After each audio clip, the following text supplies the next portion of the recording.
May kuwento ako. Lalaki ako. At naniniwala talaga ako sa kasabihan na kapag may tiyaga, may nilaga.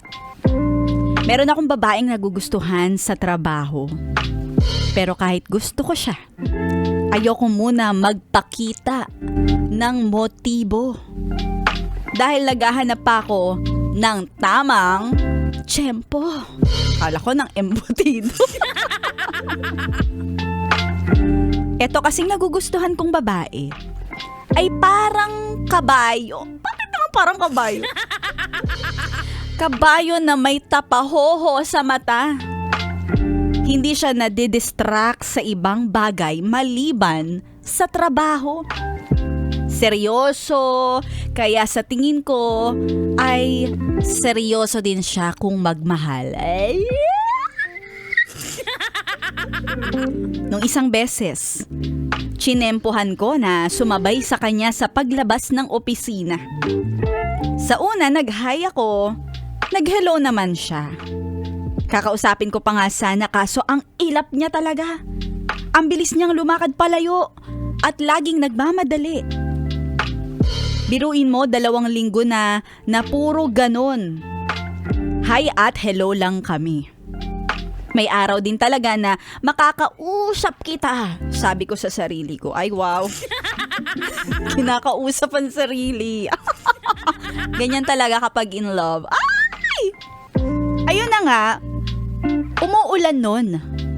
Salamat talaga dahil umulan nila. Grabe ka, wag kang yung ibang tao dito Grabe, gusto na magandang panahon.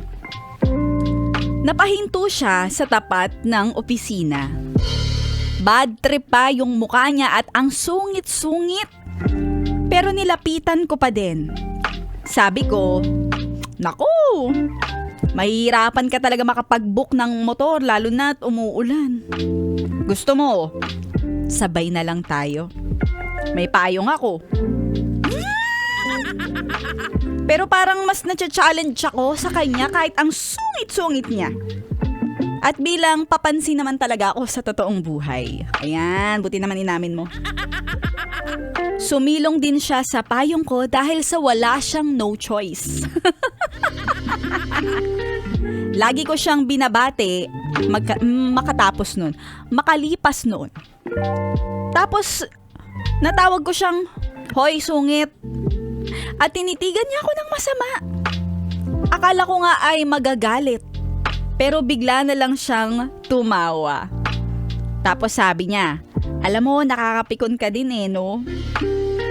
At doon na nagsimula ang pagpapapansin ko na pangaasar ko sa kanya. Nakita ko na rin siyang ngumiti at tumawa. At simula nun parang hindi kumpleto ang araw ko kapag hindi ko siya nakikita. Tapos doon na nagsimula na gustuhin niya din ako. Inaraw-araw ko siya. At kahit ilang beses niya akong nilalayuan at iniiwasan, hindi siya nakawala sa taglay kong kakulitan.